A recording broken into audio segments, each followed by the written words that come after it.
출애굽기 40장. 성막이 완성되었습니다. 이스라엘 백성들이 출애굽한 날이 기원전 1446년 정월 15일입니다. 그리고 성막이 완성된 날은 기원전 1445년 1월 1일입니다. 정확하게 11개월 보름 만에 성막이 완성되어서 하나님에게 봉헌하는 것입니다. 출애굽기 전체를 보면 약 1년에 일어난 일들을 기록하고 있다고 보면 되겠습니다. 그리고 하나님께서 출애굽한 백성들에게 가장 먼저 지시한 일이 성막을 짓는 일입니다. 왜냐하면 하나님의 임재하심이 가시적으로 드러나야 했고 그 일이 가장 중요함을 알리고 있습니다. 완공된 성막의 모든 성물에 관유를 부음으로 거룩하게 하는 일을 행하십니다.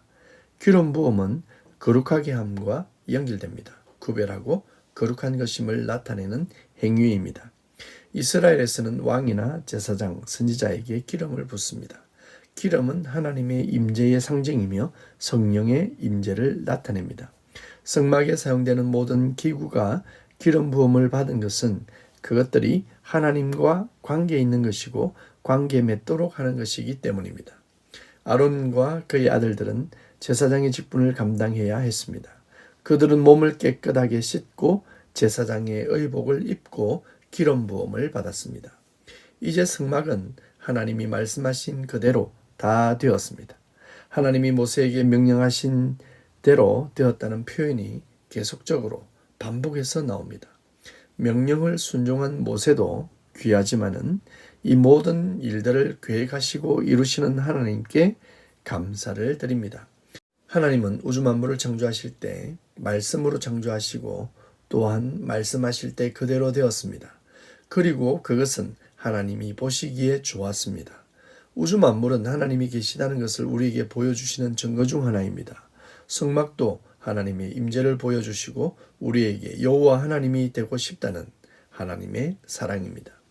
우리는 하나님을 볼 수 없습니다. 왜냐하면 죄인이기 때문입니다. 그러나 하나님의 임재를 볼 수 있는 길이 있습니다. 그것은 믿음의 눈을 가져야 합니다. 믿음으로 우주를 바라보는 것, 믿음으로 성경을 읽는 것, 믿음으로 성막을 보는 것은 우리로 하나님의 임재를 강하게 체험하게 하는 것이 될 것입니다. 34절에 구름이 회막에 덮이고 하나님의 영광이 성막에 충만했다고 했습니다. 성막이 완성되면 나타나는 현상이 하나님의 영광이 동시에 임하는 것입니다. 하나님의 영광은 우리를 구원하시는 하나님의 사랑의 향기입니다.